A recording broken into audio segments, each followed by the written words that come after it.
inspirational past life for joy to see today. So you're drifting and floating in this beautiful white bubble. And now the bubble is slowing down. It's going down, down, down. And it is stopping in the most inspirational past life. And when you touch the surface, I want you to tell me the very first thing that you see down there, or the very first impression that you get. It's very hot. Very hot. Okay. There's sand everywhere. And ironically enough, I see pyramids. You see the pyramids, right? And there's sand, and you're in a desert. What time of the day is it? It's daytime, like afternoon. Daytime, afternoon. All right. So I want you to look down at your feet and tell me, how do your feet look like? Wearing some kind of sandals. What is your skin color? Tan. Tan, all right. Is it like light tan or really dark? Light. Light to medium. Right. Light to medium. All right. How big are your feet? Not super big. They definitely look like female feet. Oh, it looks like female feet. All right. So let's start looking at the rest of your body and tell me everything you can get about your body. How old does it feel? It's a good question. I would say probably late 20s to early 30s. Late 20s to early 30s, all right. How tall are you? Like short, or medium height, or tall for a woman? Maybe like 5'8", 5'7", something. Kind of medium, all right. Yeah. What are you wearing? Like a white flowy thing. Very light and airy because it's so hot. Right. Are you wearing anything on your hair or no? It's like kind of like a gold. What are those called? Not exactly a crown, like a kind of like a tiara or some type of head dress like thing. Headdress. Do you have your like natural hair, or do you have a wig? How does it feel? Could be a wig. It's very short. Short. Okay. All right. Is it like a short, or is it shoulder length? Like shoulder length, a little higher than shoulder length. All right. Is it like hair? Is it straight, or is it kind of curly or permed or something? Straight. Straight. All right. What color is it? Black. Black. All right. Other than this golden tiara, do you wear any other jewelry? I can see some gold. I think that it's not exactly a bracelet, but it's like a wristband type thing that's gold. All right. Very good. So look around and tell me, are you alone or with somebody? Alone. All right. So I'm going to count to 3, and I want you to go to the place where you live. Whatever you call home, wherever you sleep at night. 1, 2, 3. Go there.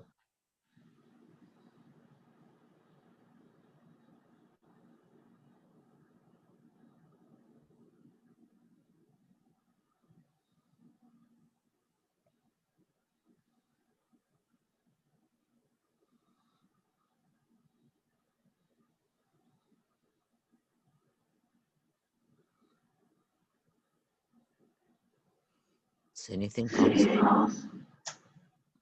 It's a very big bedroom. So you're already inside. Okay. I I know I have some type of, I guess you could call them like servants or something outside the door.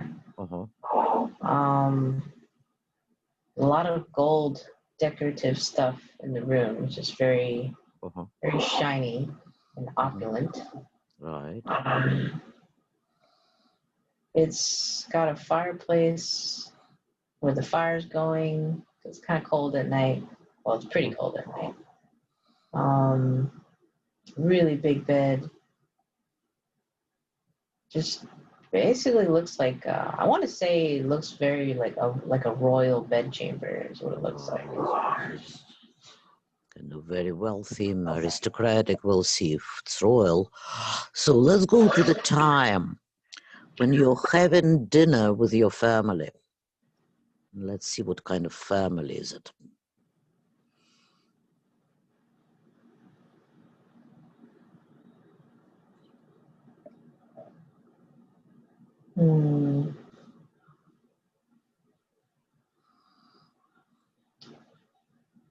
Well, I'm with the mother and the father, and I'm younger. I think I'm in like early teens or mid-teens. Okay. And we're sitting at a big table, very long table.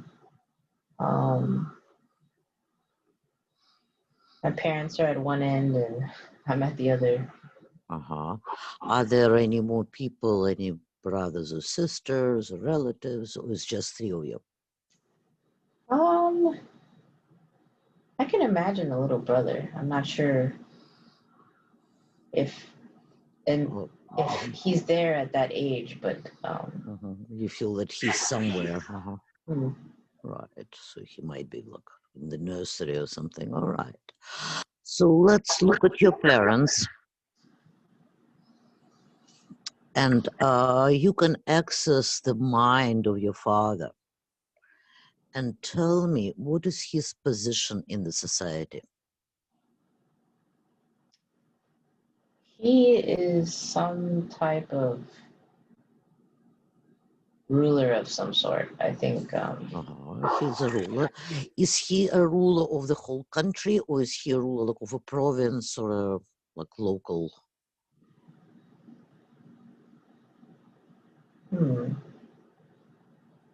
Feels like a bigger, not local. Good question if it's a region or the whole country. I kind of am leaning toward the whole country. Does the whole country? Let's double check what country is it. It looks like Egypt, honestly. Egypt, all right. Okay. All right. Do you have an idea approximately what's, not necessarily what century is it, but are we in ancient Egypt or are we like, later during like Muslim times or Middle Ages? Ancient Egypt, I would say. Ancient, okay. Okay, so in ancient Egypt. So is he a pharaoh? He's got all the stuff that looks like he's a pharaoh.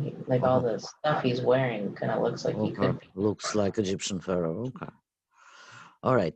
Tell me about your father and mother. I mean, is it a happy marriage? Are they a loving couple? Or do you have any problems with them? I don't have any problems with them. They seem very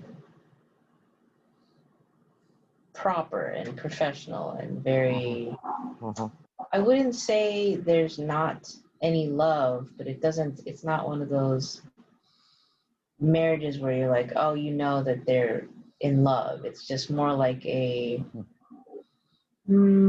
it's not like they're indifferent of each other, but they're just very, how do you explain it?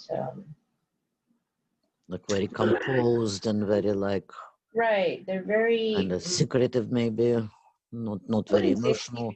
Yeah, I'd say not super emotional. They are good companions. They're not super close, but they're not super distant. They just are very.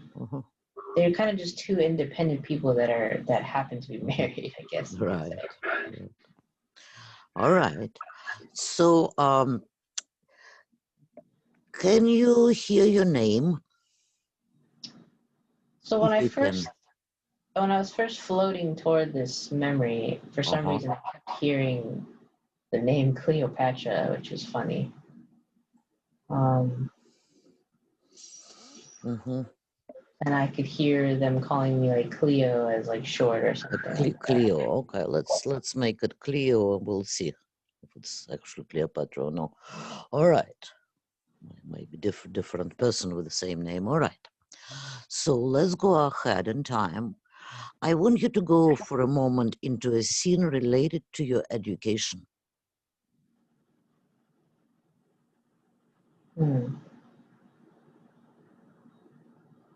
In the same memory or different? In the same life. Oh, okay. In the life of Cleo. So she's a princess, her father is a king, you know. Let's see what kind of education does she get.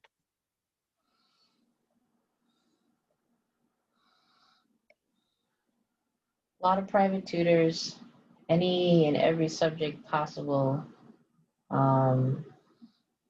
She loves to learn, so she's very precocious, picks up things fast, interested in every subject, just about. Do you do any kind of artwork, any music, or is it mostly academics? More academics, not as much of the art stuff. Not that much, all right. Do you have a chance to interact with other children? Or you're living like a really secluded life, like in a palace? Do you have friends and, you know, other kids? There's not a whole lot of opportunity to interact with other kids unless there's some visiting dignitaries that have children or something like that. But generally, yes, fairly mostly just with the teachers and the parents and with and like with other caretaking servants or whatnot. All right. So let's go ahead in time. Let's go into important event in the life of Cleo.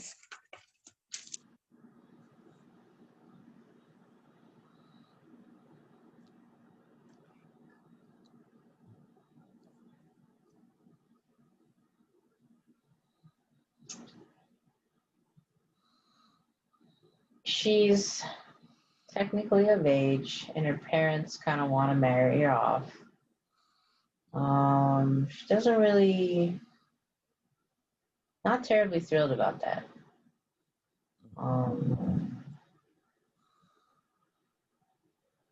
Kind of feels like it's gonna affect her independence and her freedom and her desire to just help people and get involved with the community and stuff like that.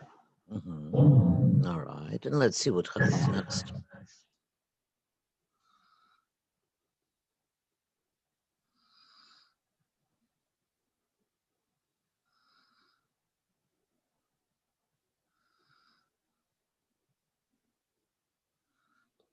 Go ahead in time and see what happens next.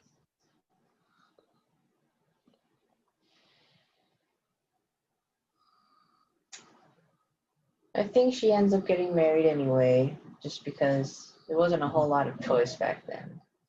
Right. So let's look at your husband.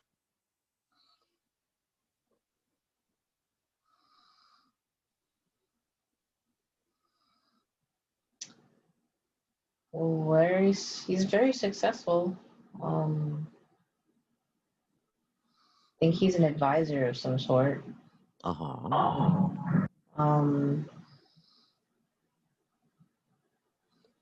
So he's also Egyptian, right? Yes. Okay. All right. Look at his eyes. See if you recognize anybody from the life of Joy. Familiar person or no? The energy. Just read the energy. He actually does somewhat resemble someone I recently met online. Right. You don't need to say their name. You know, we're going to keep it private. Just remember it. Okay. All right. Very good. So let's go ahead in time and let's see how this marriage develops. So she's pretty strong-willed and independent, as we said, and very smart. And is definitely at the beginning very resistant of the marriage. I mean, she's married, but she's kind of kept her distance, kind of does her own thing, and kind of focuses on things that she loves and what she is inspired to do. And he's luckily, he's older, not a lot, not so much older, but old enough to where he's very patient with her. Okay. And understands that that's not what she wanted. And so just gives her space. Very respectful, very, I guess, patient is, for lack of better words. And I guess slowly she's able to see that, well, he's not trying to force her into anything. And they have at least a mutual respect for each other's intelligence. So slowly, I think she starts to open up a little bit and is willing to maybe give him a chance, even though, you know, she was forced into the whole marriage thing, but that she starts to see him as a separate person as opposed to this person I was forced to marry type of thing. So I think slowly over time, they seem like they, you know, accept each other and grow to understand each other, and through that understanding and respect, things start growing some love. All right. So, do you have any children with him? I can see 2 or 3. You have several children, all right. All right. So let's go ahead in time. Let's go ahead in time. Let's see what happens next.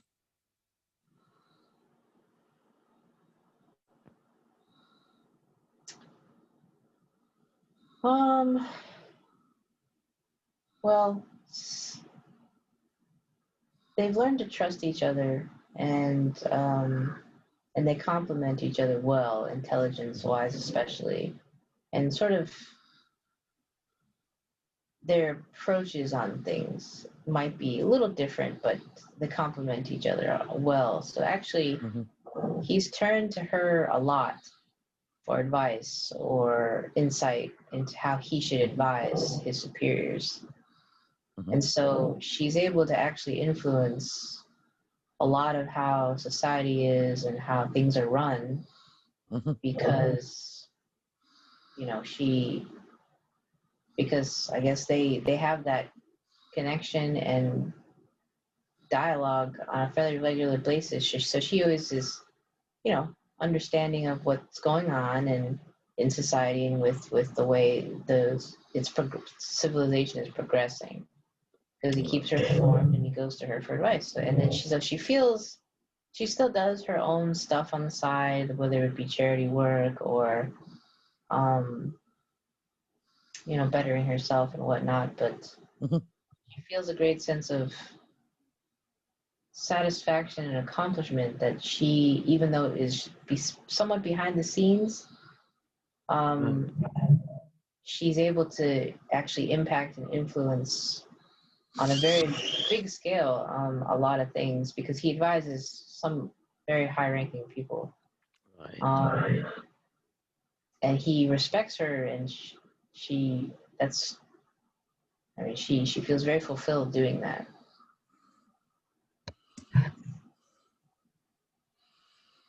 Very good. So tell me, who is actually an heir to the throne? Is it you or your brother? Who is supposed to become the ruler of the country? I think my brother. So you know you're just going to be in a position of a princess. Correct. All right. So let's go ahead in time. Let's go ahead in time. Let's see what happens next.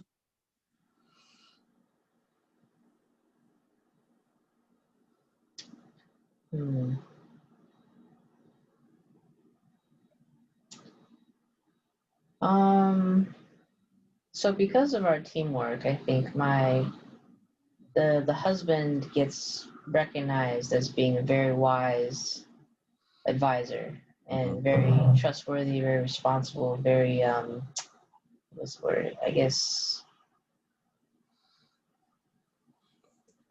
for lack of better words, intuitive. Not exactly intuitive. Just that he's someone that can be relied upon to sort of maybe push the envelope a little bit, but and see future things. Not exactly see the future, but predict or work around future issues or solutions or whatnot. And so he rises up in his advising rank pretty high to the point that he's actually, ironically enough, one of the most trusted advisors of my brother as once he takes over. So, at what point in your life does your brother take over? Um, Does I your don't. father retire or does he die? I think he dies. So he dies. How old are you when your father dies? Huh. Approximately.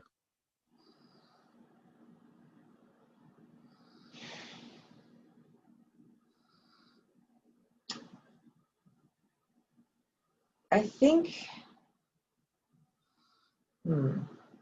I mean, it's not that important, you know. If you don't know, it's okay. I'm not entirely sure. I guess It's I was okay. never super close to You were him, not so very close to your father, okay. not But really. at some point, your brother takes over, right? Yes. How is your relationship with your brother? Um, since he was the youngest, he was a little bit spoiled and bratty, and at a younger age, he definitely thought he knew everything, and I'm going to be king and you're not, and so had a bit of a superiority complex with him. But he, as he's gotten older, I mean, I think he saw that I took care of him and always had his best interest in mind, and um, I think as he got older and matured, he slowly started to trust me more and not feel like we were in competition. Um, and then,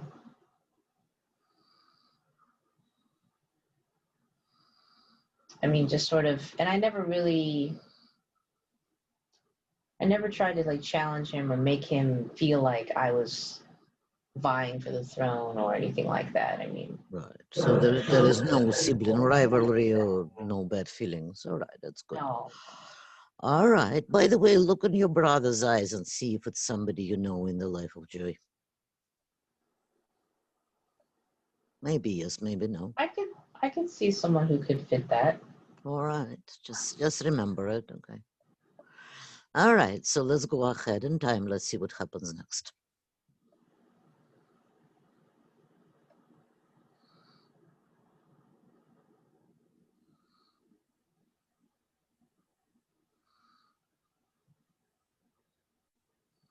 Let's go to the next important event.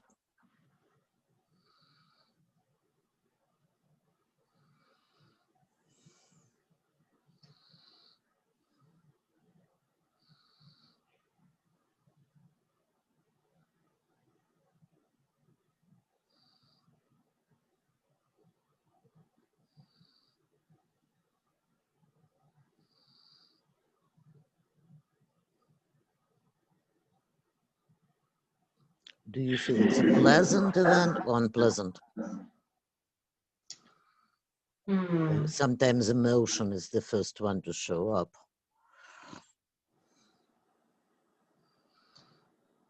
I know that I feel tired, like You I've feel been working on something very taxing for a very, very long time because there's something big at stake.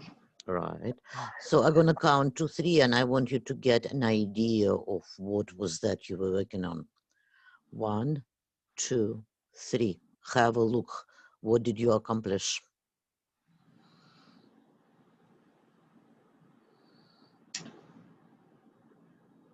There was something that happened where a lot of people were getting sick. All connected. something like that. Right. And it was, I think everybody was kind of panicked and afraid of what do we do and how do we prevent it, um, and I think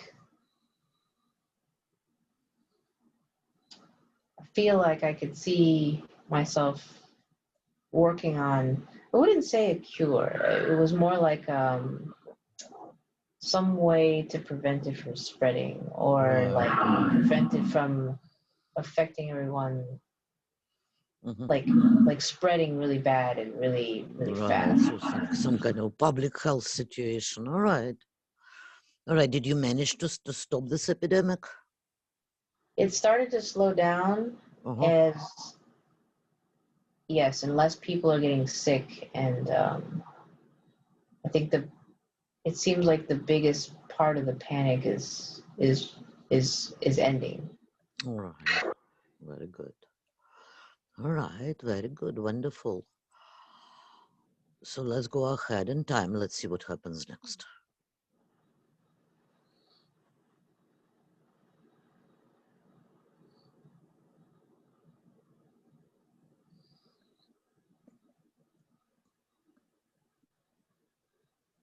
Next important event in the life of Cleo.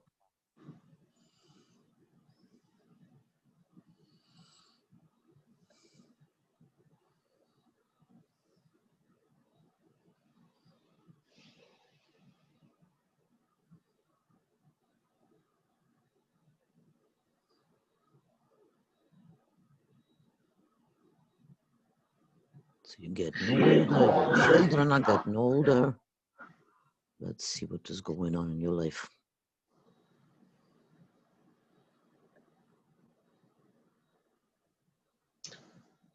I would say that by this point, she's just sort of done and experienced and accomplished a lot of things that she's very happy and pleased with. And for the most part, I think, like you said, her kids are growing up and kind of doing their own lives and whatnot. And she feels like she's restless, like she wants to embark on some other adventure, like maybe travel and kind of, because for a while she was focused on advising her husband, raising her children, helping with whatever stuff her brother might need help with right. ruling the country. I think she's at an age now where she's like, I want to go somewhere else. I want to see what else is out there, what other societies are experiencing, and kind of challenge myself, like come out of this sort of like royal life where she makes a difference, but I don't know, I guess experience just normal life with normal people elsewhere and see what else they go through. Let's see, is she able to do that? In her position as a sister of the king, how much can she travel?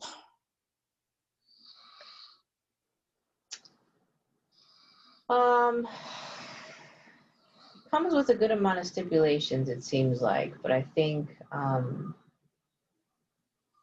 he lets her go for at least not like forever, but just like bits of time here, because he has connections in other places and other countries or civilizations, and so he arranges for her to travel with protection and service. Protection, entourage, or whatever.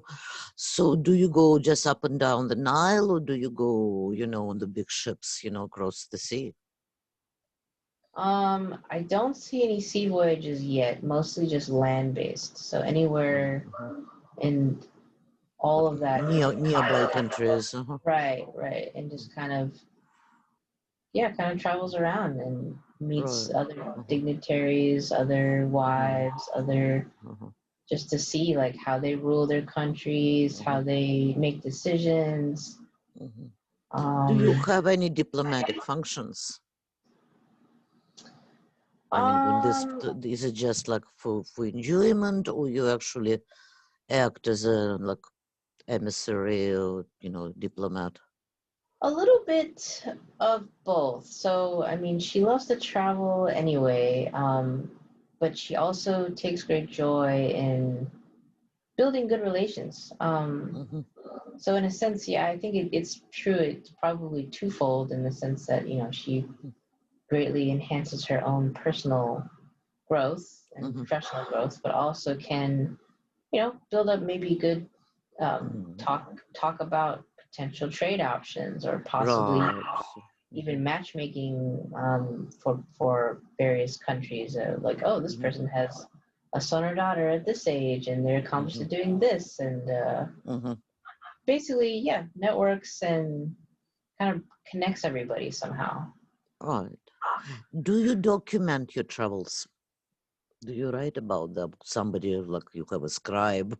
I could see, yes, I could see her documenting things, things that she's learned, some problems or issues that she has encountered that she doesn't know how to resolve, or some innovative ways that other countries and civilizations have chosen to do things, and maybe even a category of, not a category, but like a kind of like a dossier of like people she's met and who might be compatible with who, and um, different trade routes or trade options or trade goods. Basically, anything that would help her brother and frankly her country, but also to help any nearby any place that potentially could be a bit mutually beneficial to Right. her country as well. Okay. All right. So let's look at the rest of her life. Let's look at the rest of her life. She's getting older. Does she travel all the way into old age, or does she retire at some point and just stay in one place? I think she keeps moving. I think she travels for as long as she can.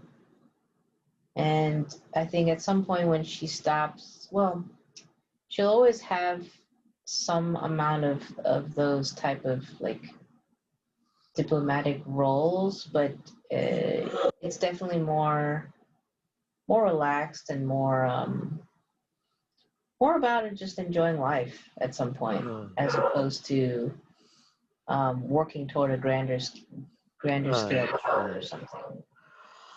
How is your spiritual life? In terms of what? In terms, do you have any kind of like religion or spiritual practice? Nothing specific. I think she just believes that the universe kind of guides you in the direction it needs you to be going in. Right. Do you have any like personal relationship with any of the Egyptian deities? Do you feel Not like any really. god or goddess is like guiding you and Not helping you? particularly. No. No. No one Okay. specific. Yeah. So you just let the priests do the job. All right. So you're Mhm. not particularly into that. All right. Let's very quickly go to the last day of your life. How old are you on the last day of your life? 86, something like Oh, that. very, very long life. All right. So, all right. Where are you on the last day of your life? Are you at home or are you on the road? I'm not on the road or at home. I'm in some foreign place that's not my home, but I don't Uh-huh. mind because I basically treat wherever I'm at as home anyway. So I'm not Right. sad that I'm not home. Is there anybody with you on the last day of your life? Um, Whoever I was visiting, I think, was there with me. I think I went pretty peacefully in my sleep though, so I don't think anyone Oh, was so you, all right, so you don't even know. All right. So let the body take the last breath and you're on the other side of it. And let's go up and up and up till you find a healing place. It was very happy life, not that much to be healed, just, to rejuvenate the energy. Just find a very beautiful, nice healing place with strong healing energy.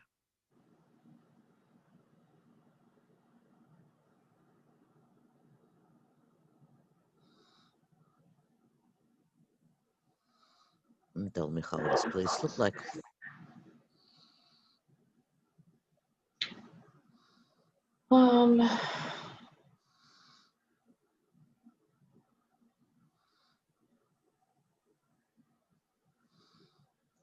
somewhere in the sky, sort of floating above. Mhm, It's somewhere in space, kind of dark, but then there's the light of some stars and stuff here and there. mhm. Um, So, does the healing energy come from the stars, or there is some kind of a ray of light, or where do you feel? the star that I'm on is where it's coming from. Oh, it's coming from a star. Okay, so connect with the star and let the starlight go through your astral body and rejuvenate your energy and restore your energy. You lived a long life, might be a little bit tired. So let's clear anything and scan your body, make sure there is no darkness or no, any kind of negative carryovers after that life. Are you holding any negative emotions at all after this life of Cleo? No. No, yeah, it was pretty good life, Yeah. So let's just do a little bit of rejuvenation. Just infuse yourself with a fresh energy and tell me when it's done. She feels pretty good. Right, yeah, it was pretty good. It was inspirational life. So tell me, why do you think this life was shown to you as the most inspirational for the life of joy? What do you want to keep from this life? Um, for one, she had the support of many people around her. They trusted her, they respected her. She didn't need to necessarily be in a position of power, so to speak, to have influence and power. Mm-hmm. And she had a great vision, the ability to envision bringing people together, to work together, to Right. and impacted, I mean, practically a whole continent, and everyone's livelihoods were made better because Mm-hmm. she was, part of that influence. And I think because she was working towards something greater than herself, Mm-hmm. um, she, she really just brought out the best in everybody when she was around. I think that's really cool. Excellent. Very good. So I want you to go back into her life, but I want you to find a very important, very inspirational scene when she's at the top of her game, when she's really exhibiting all these positive abilities and traits, and she's at the top of her networking power, wisdom. And I want you to bring the body of joy with you. I want you to be literally in two bodies at once, in the body of Cleo and in the body of joy. And joy is present as an observer, watching her doing something or talking to somebody. Tell me, what kind of a scene is that? What is Cleo doing that Joy is witnessing? Yep. Gosh, she's watching her be a skilled, for not negotiator per se, but they don't even know that they're negotiating. She's just the way she, exudes the confidence and the charisma and the wisdom and the quiet influence and the really positive vibes. It just makes people feel safe and secure and trust her just inherently without her having to try. And so when she speaks, they just listen and very open-mindedly. And so she doesn't have to push or, like try to force anything on anyone. It's just very natural, very peaceful, very complimentary, and very, I guess, natural. Right. So here is what I want you to do. I want you to imagine a golden web, like between Cleo and Joy, like almost like, like a net or a web made out of golden strings. And this will be a filter which allow you to take only what you want and leave anything else on the other side.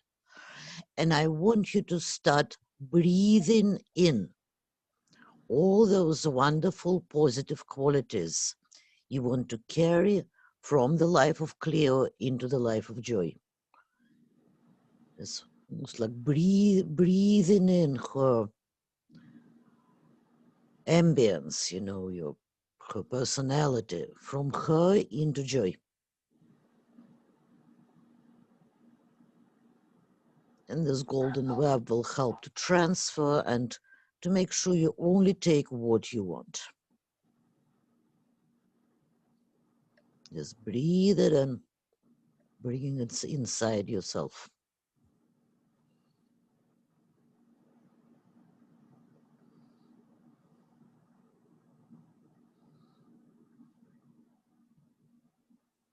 And just tell me when you're ready.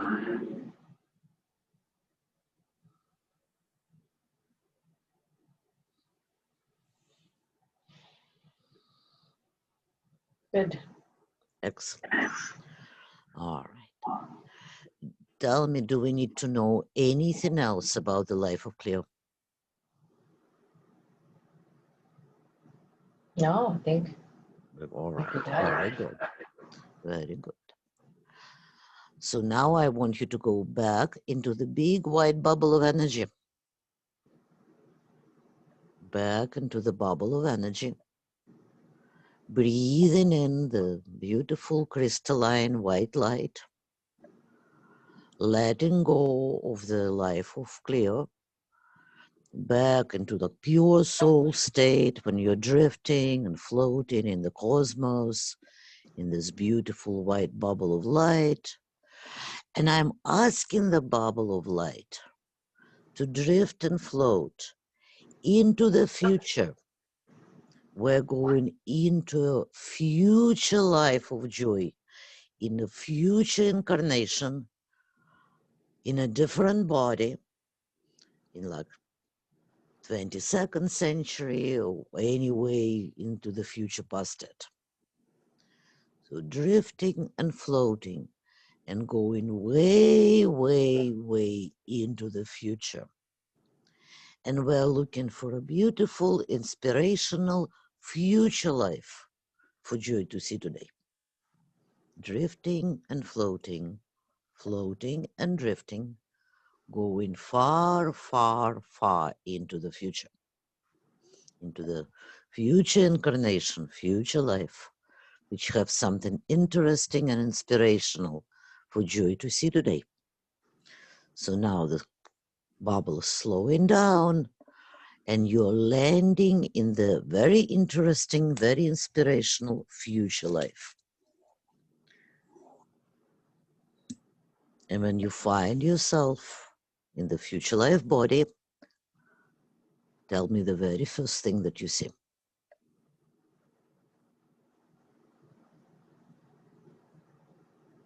A large glass window, very large, that's looking out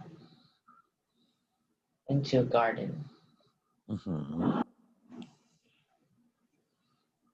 Right. I want you to look at your feet and tell me how your feet look like.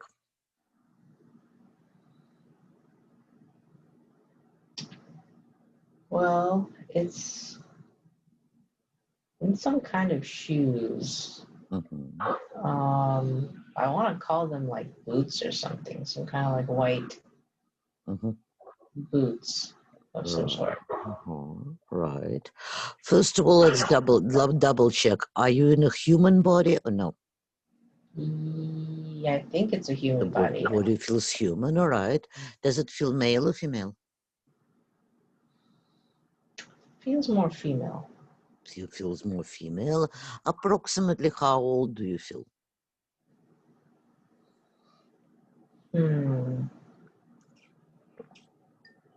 Kind of like maybe early 20s.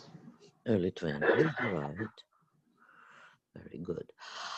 Let's find some kind of a mirror or some kind of a reflective surface in this place. And let's have a look. How do you look like? And what are you wearing?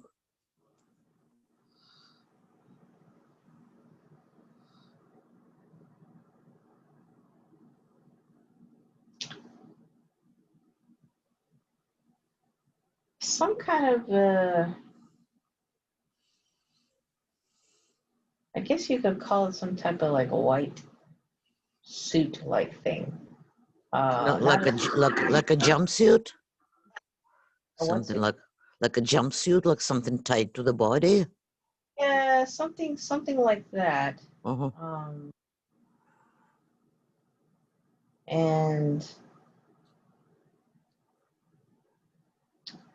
want to call that like a sort of like a strawberry blonde type hair. Uh-huh.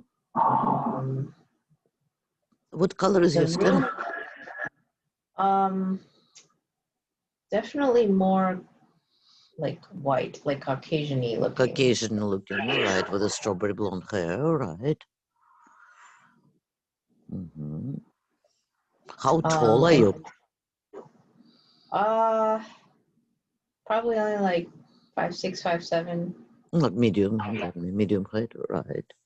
You're wearing this white suit. All right. Check your body for any kind of jewelry or any kind of gadgets.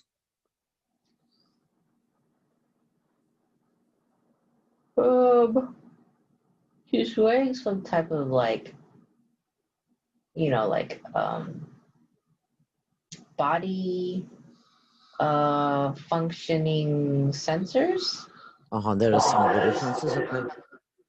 So it kind of tells you like, your heart rate, your pH level, your hydration level, like all that stuff. Where are you? Is it like a wristwatch or is it somewhere like in a different type of place in the I body? think so it's probably embedded somewhere in the body, the sensor is at least, and then the output of that sensor um, is uh, you can see it like you can see it. It's kind of weird. It's kind of like only you can see it through your own eyeballs when you ask it to display, or it's just kind of like in the background display. Right, interesting. So all those displays you can see in your eyes, you can operate with your mind, right? You can just basically ask for different things and you can get all kinds of information. I think it's easier if you voice activate it. Easy voice. Because then otherwise it stays kind of like very passive. You don't. It pops up when you want it, and it doesn't pop up when you don't want it. Right. So you need to say some words. All right. Voice recognition. All right. What other than your heart rate and body functions? What other kind of information you can get in your eyeballs? Um, you could probably use it to scan for any nearby, like life, what is it called? Life forms or something. Right. Um, and I think if you've connected with people before, I think you can access like some type of like what is that called? Like it's not telepathy per se, but you can basically like message them.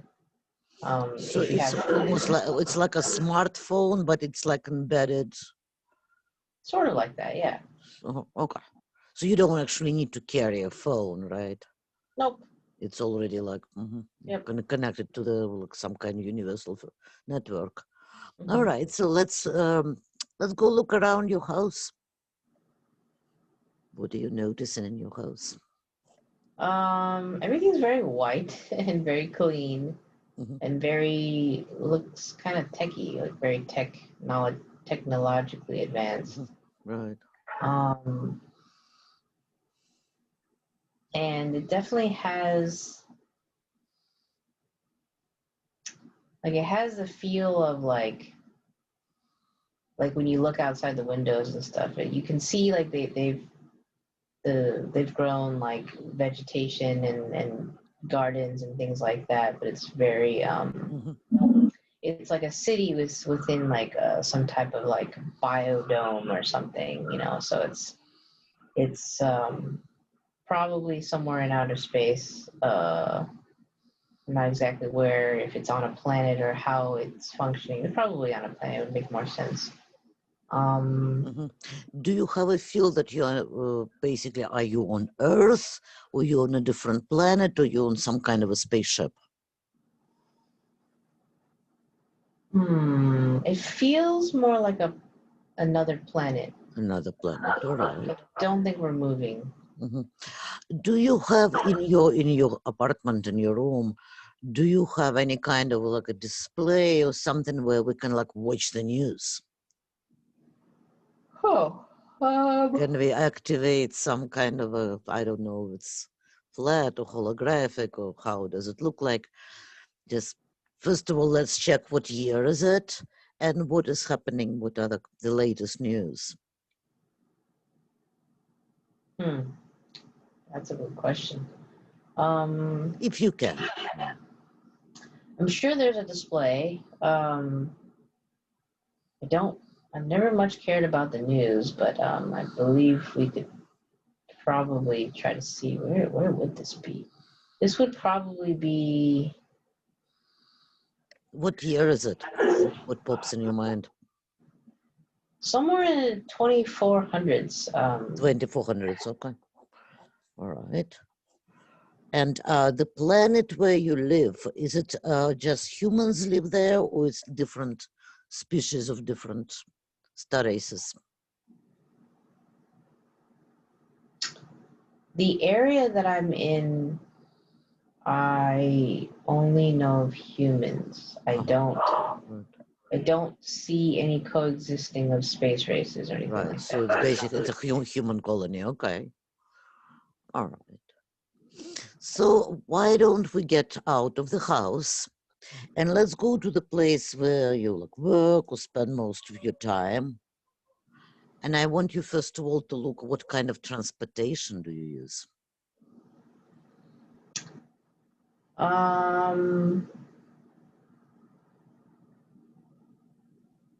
So you can pretty much just use like a teleporter thing Oh, nowadays. okay. So like you just walk into a booth or something and you teleport anywhere, right?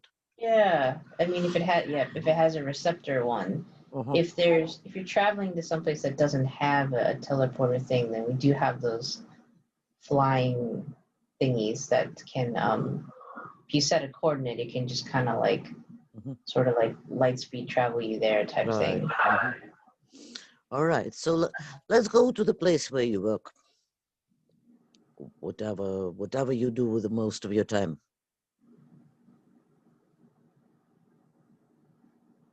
Some kind of occupation or What do you do in your life? It looks, I want to say it's some type of a research lab or something. Uh-huh. What I see. Right.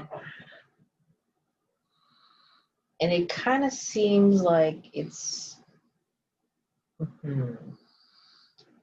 not sure if she's working with, it seems like she could be working with how to like make the be the most effective like with plants and vegetation and Ah, stuff you work with plants. Okay. just to see what what thrives in this new environment better and how to make food be more like nutritional and grow the best and all that stuff. Right. Very good. Is it a big group of people you're working with or no? There's a lot of different departments that are in charge of different types of plants and vegetations and stuff. And they're all they have their own sections. It's all in one huge like complex. So in on the one sense, yes, she works with a lot of people, but on the other sense, each team has their own focus. Right. But I think she kind of supervises all of them, so she does interact with more than just one group. All right. You can look like at a name tag or anything which belongs to you, which have a name on it. Give me the first name which comes to mind. I saw Lana. Lana. Okay. All right. It's just for us to call you something. All right, Lana. All right, Lana. Let's go ahead in time. Let's go to an important event in Lana's life.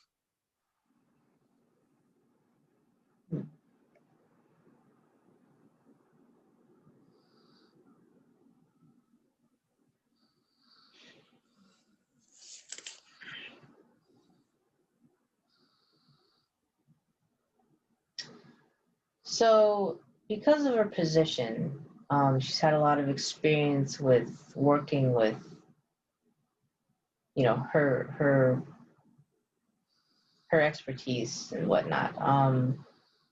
And it seems like there's an opportunity to either travel or move to another. I don't know if it's at another area of the planet or if it's a different planet, but they're looking for people to start up a new facility, and it's going to be different variables than what she's currently used to working with on this planet. So it's sort of a challenge to see if if she can help start up something and see if it can be successful in this new area with different variables. So she has to decide if she wants to leave or if she wants to stay. All right, and let's see what happens next. I think she chooses to go because she's just not much of a. She likes to push the boundaries and stuff. Definitely a pioneer of some sort. She chooses to go.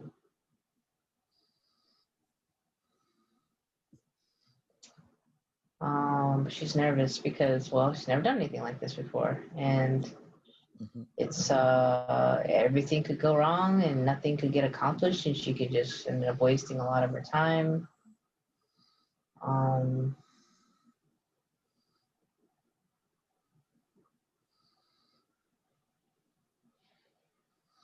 right. So when she gets there, let's see what happens.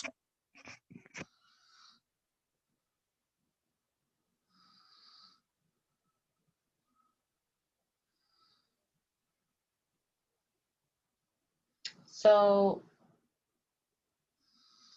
it doesn't start off that there's much manpower. So it's a lot of work for a smaller group of people. They probably need more people. So she definitely encourages whoever's idea this was, she goes to them and asks if she can recruit more people.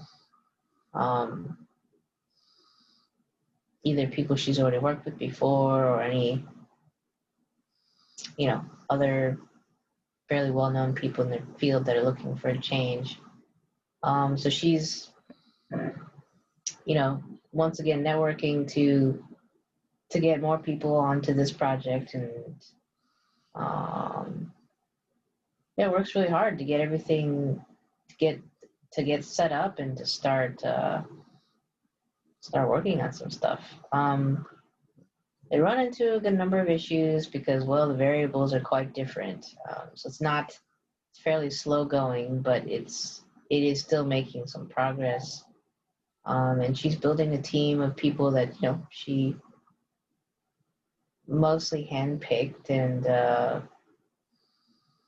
they all work together pretty well. And I mean, it's a very pleasant work environment, at least. Wonderful. So let's go ahead in time.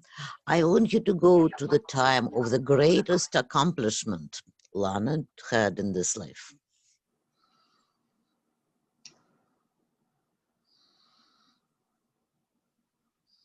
Let's find like a day or situation when she feels really accomplished and on top of her game. How old she is?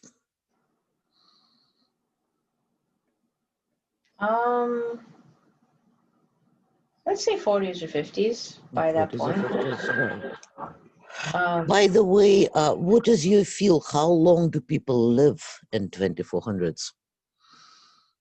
How long is the lifespan? I would say probably still no more than somewhere between 100 and 150 is probably as long as you can. All right. So she's still young. At 50 years old, she's still pretty young. All right. Still pretty young, yeah. And so she reached great success. Let's see what kind of a success is it. So she is able to build up. Like I said, she gathered all these people, right? And eventually, originally it was someone else's initiative, but then she, I guess, becomes so good at what she does and bringing people together that she ends up kind of like breaking off on her own and kind of like, for lack of a better word, starting her own like organization or company, where she then goes and she still does the pioneer work that she does, but then she can also help set up. She's the one that people hire to go set up a new location and to get everything in place and get everything working, getting workers there. Excellent. So let's look a little bit further into when she gets older. We're not going to go all the way till the end of her life in this life because it's a future. But let's see what happened with this organization which she built. With the technology that they've been able to experiment and discover, because every time she opens a new sort of kind of center, a lot of the stuff that they discover becomes essentially proprietary to her organization. So she can then take that and then further it somewhere else. And so because she's sort of built on that foundation, and then she can open essentially a center anywhere that someone wants her to open one,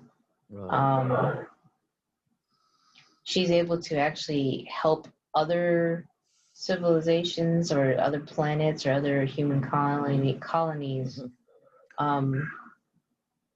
be much more successful at producing the foodstuffs and the plants and whatnot to make basically life better, like better oxygen generation, better food nutrients. And so it's actually probably is what has helped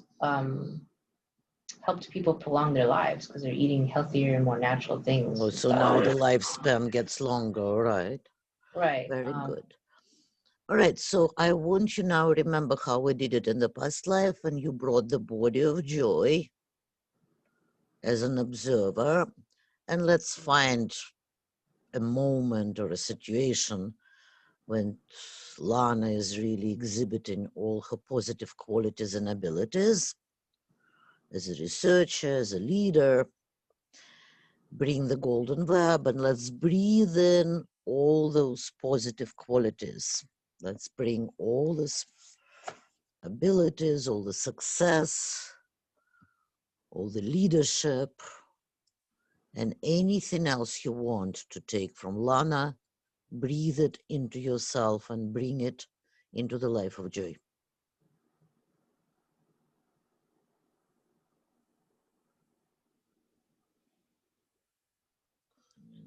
In general, her ability to better humanity in some way.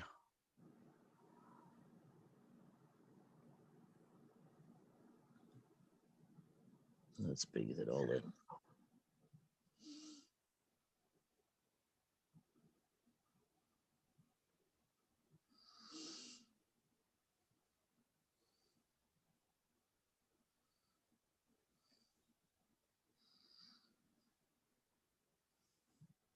Just tell me when you're done. Good. Right, so tell me, out of the hundreds of future lives you could see, why do you think you needed to see the life of Lana today? How does it relate to Joy's situation and Joy's life? I feel like it shows that what, how some of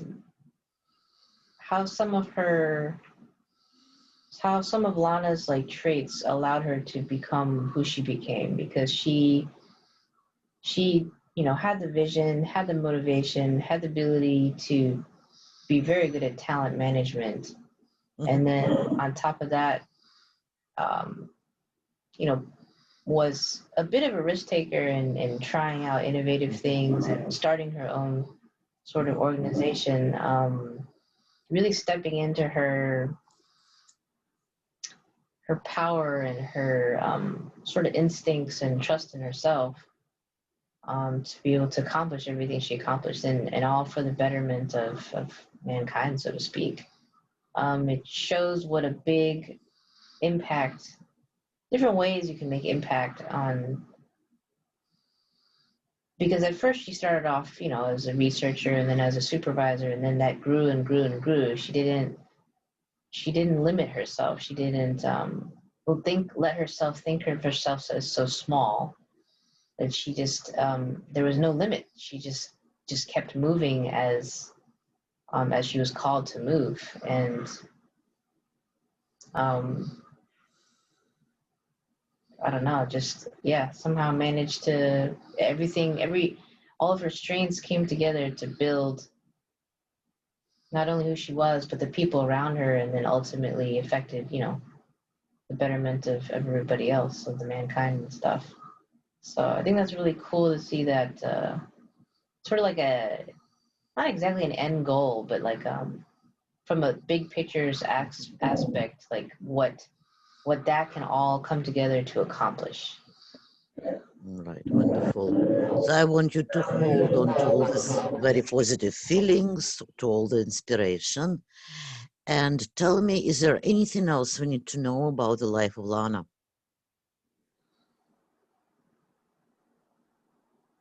I don't think so. All right. So now I want you to go back into the big white bubble. And now I'm going to stop recording.